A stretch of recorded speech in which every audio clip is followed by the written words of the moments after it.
జై భీమ్, జై భీమ్, జై భీమ్. మనం గుండెల నుంచి రావాలి, నోటి నుంచి కాదు. జై భీమ్. బాబాసాహెబ్ అంబేద్కర్ గారి 134వ జయంతి శుభాకాంక్షలు. మన గ్రామ ప్రజలందరితో పాటు ఈ దేశ నలుమూలలో ఉన్నటువంటి ప్రతి గ్రామస్తులకి హృదయపూర్వకంగా బాబాసాహెబ్ అంబేద్కర్ గారి జయంతి శుభాకాంక్షలు తెలియజేస్తున్నాను. మరి ఇంత రంగరంగ వైభవంగా ఈ కార్యక్రమాన్ని నిర్వహించినటువంటి ఈ కార్యకర్తలందరూ కూడా చేతులు జోడించి నమస్కరిస్తా ఉన్నాను.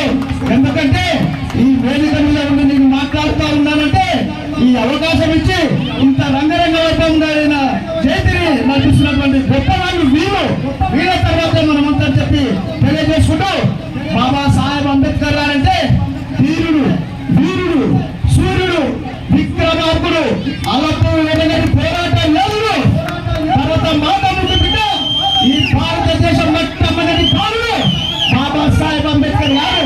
ఒక్కసారి ఈ పదాన్ని పరిశీలించండి, ఎంతో హుందాతనంగా ఉన్నారో చూడండి.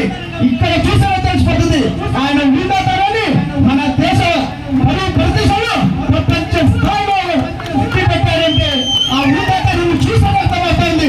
భారతీయులు తన ఎత్తుకొని బతకాలి కానీ తన దిద్దుకొని బతక ఉండేటువంటి గొప్ప మహానుభావుడు బాబాసాహెబ్ అంబేద్కర్ గారు.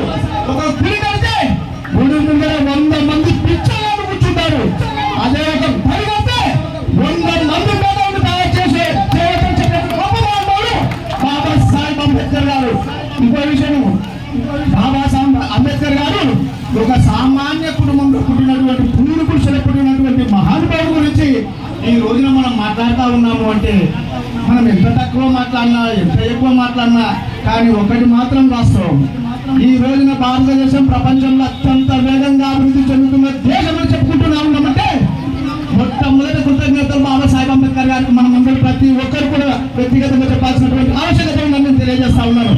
ముందు చూపుగా ఆ రోజు రాజ్యాంగం రచించినటువంటి బాబాసాహెబ్ అంబేద్కర్ గారు అన్ని విధాలుగా ఆలోచించే రాజ్యాంగం రచించారు కాబట్టి ఈ రోజున అత్యంత వేగంగా ప్రపంచంలో మన దేశము కీర్తి ప్రతిష్టలు మారిపోతున్నాయంటే ఆయన యొక్క ఆలోచన ధోరణి, ఆయన యొక్క గొప్ప మేధావితనము.